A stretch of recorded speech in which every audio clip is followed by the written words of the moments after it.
ये देखिए कि भारत के अंदर $20 ट्रिलियन मतलब बहुत बड़ा अमाउंट होता है। आप देख लीजिए भारत का आज का जीडीपी है $4 ट्रिलियन और $20 ट्रिलियन का एस्टिमेटेड एक तरह से ऑयल एंड गैस रिजर्व मिलने से भारत की एक तरह से लॉटरी लगी है। कि जो हमारे पेट्रोलियम मिनिस्टर हैं हरदीप सिंह पुरी जी, उनकी तरफ से एक बयान आया, उन्होंने एक इंटरव्यू दिया एक मीडिया को, द न्यू इंडियन को, और उसके अंदर उन्होंने बोला India on brink of Guyana size oil discovery in Andaman sea. ध्यान रखिएगा, साउथ अमेरिका का एक छोटा सा देश है गयाना, जिनका रिसेंटली डिस्कवरी हुई थी ऑयल की और उनको बहुत फायदा हुआ। मतलब छोटे से देश के पास इतना सारा ऑयल का भंडार मिलना, उनकी जो जीडीपी है वो 40, 50, 60% ग्रो होने लग गई। तो भारत के हाथ एक ऐसा जैकपॉट लगने वाला है जिसके लगते ही भारत की इकोनॉमी में एकदम से उछाल आएगा और भारत पूरी दुनिया में एक तरह से आत्मनिर्भर भारत बन चुका होगा। जी हाँ, मैं बात कर रहा हूं क्रूड ऑयल की, पेट्रोलियम की। और ये जो तेल निकल रहा है कभी कहीं से उसका रीजन है कुछ जो मोदी जी ने 2015-16 में कुछ किया था। अब बात करते हैं कि हुआ क्या है।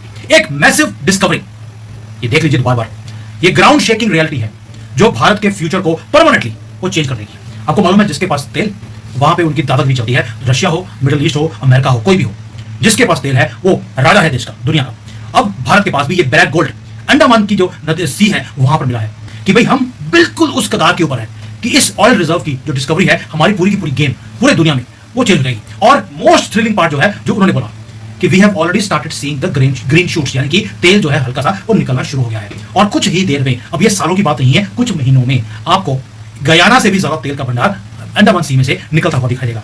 दोस्तों ये डिस्कवरी आपको लगेगी यार ठीक है तेल है वो तो निकलता रहता है, ऐसा नहीं है। हमारी एनर्जी इंडिपेंडेंस यानी कि बिल्कुल इतना सा दूर है। आपको याद होगा मैंने एक डिटेल में वीडियो बनाया था कि हम पीओके क्यों लेना चाहते हैं। उसका रीजन था कि सेंट्रल एशिया से जो गैस पाइपलाइन है उसकी बात हम कर रहे हैं कि पीओके से होकर भारत आएगी। पीओके हमारे पास है नहीं, लेकिन गैस पाइपलाइन की हमने ऑलरेडी बातें करनी शुरू कर दी है ताकि गैस की जो हमारी सिक्योरिटी है वो सेंट्रल एशिया से आएगी, तेल हमारे यहां से निकल जाएगा। इसके इंडिकेशन होने शुरू हो गए। लेकिन ये हुआ कैसे, पहले तो बताता हूं मैं कि गयाना में क्या हुआ था कि 2015 में जो है गयाना का नाम कभी किसी ने सुना नहीं था और एक छोटी सी कंट्री है साउथ अमेरिका में बहुत करीब, और वहां पर रिसोर्सेज की कमी थी, इररिलेवेंट था पूरे दुनिया में। लेकिन वहां पर एक्सन मोबिल गया और वहां पर उन्होंने ऑयल वेल को ढूंढा।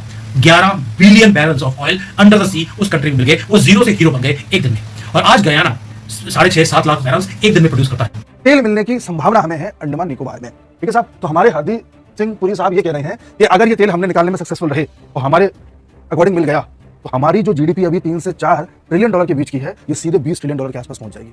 आप $20 ट्रिलियन तो चाइना की भी नहीं है, दूसरे नंबर पर आ जाएंगे इकोनॉमी में। मैं ये नहीं कह रहा कि रातों रात आ जाएंगे, फिर मतलब ये हो जाएगा कि जो पैसा हम बाहर खर्च करते हैं, प्रतिदिन 50 लाख बैरल तेल मंगाते हैं, हमें जरूरत पड़ती है इतनी की।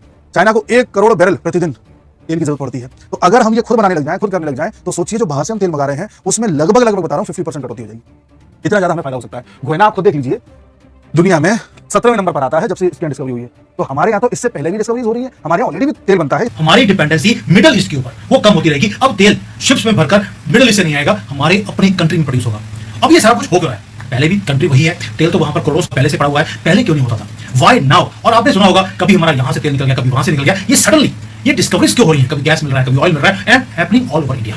दोस्तों 2016 में जब गवर्नमेंट आई, इन्होंने एक चीज की, जो पुरानी पॉलिसी थी उसका नाम था NELP, नेल्प का मतलब था ना हम करेंगे काम, ना किसी को करने देंगे जब तक मम्मी जी की साड़ी में पैसे नहीं डाले जाते, और कुछ जमीनें जीजा जी के नाम पर नहीं की जाती, और राहुल गांधी को कुछ सूंघने के लिए और कुछ वीडियो गेम्स नहीं भेज दिए जाते, आपको कॉन्ट्रैक्ट नहीं मिलेंगे। लेकिन गवर्नमेंट ने आके NELP को खत्म कर दिया, उसका नाम रख दिया HELP यानी कि हेल्प। अब इसके अंदर लाइसेंसिंग पॉलिसी, ये पॉलिसी, वो पॉलिसी, सारा कुछ खत्म कर दिया, ओपन लाइसेंसिंग पॉलिसी दे दिया। वहां पे भी डिस्कवरी हुआ है और बलिया और समस्तीपुर, बिहार और उत्तर प्रदेश में, वहां पे भी हमने एक तरह से ऑयल का डिस्कवरी किया है। और भी बता देता हूँ, कृष्णा गोदावरी बेसिन है, वहां पे भी आपने देखा है कि एडिशनल ऑयल मिलना चालू हो गया। तो भारत की एक तरह से मेगा जैकपॉट है ये। अगर भारत अंडमान का रिजर्व यूज कर लेता है तो every day 2,50,000 barrels per day तो एक तरह से ऑयल का प्रोडक्शन चालू कर सकता है।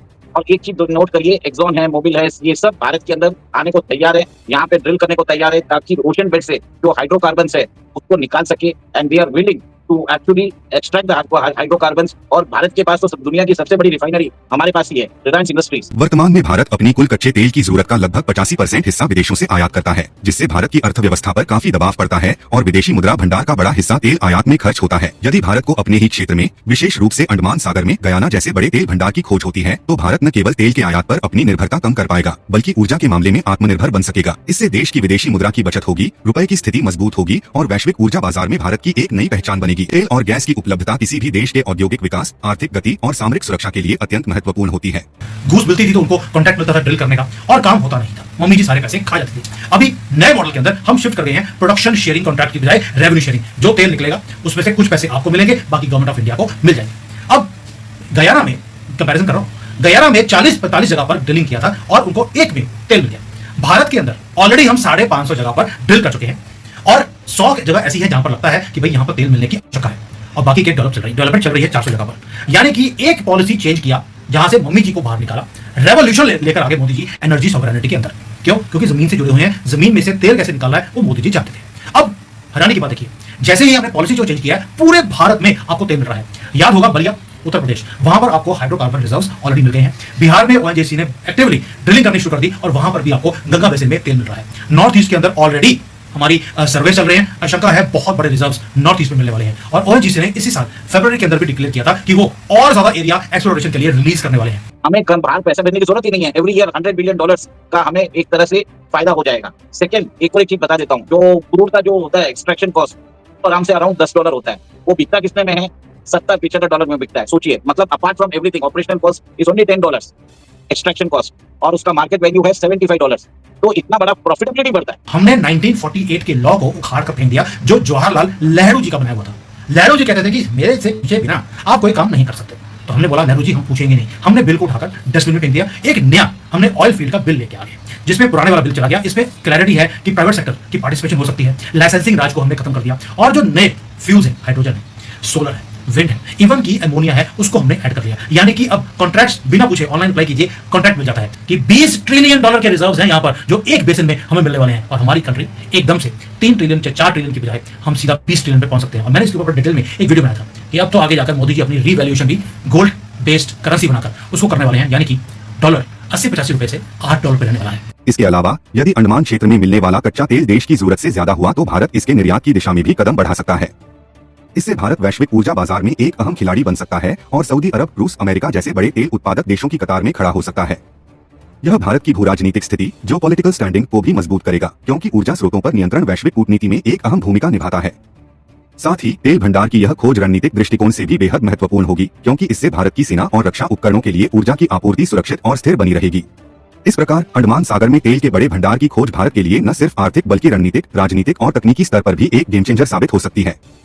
यह खोज भारत को ऊर्जा आयातक देश से ऊर्जा उत्पादक देश में बदल सकती है और देश को आत्मनिर्भर भारत के लक्ष्य की दिशा में एक बड़ा कदम आगे बढ़ा सकती है।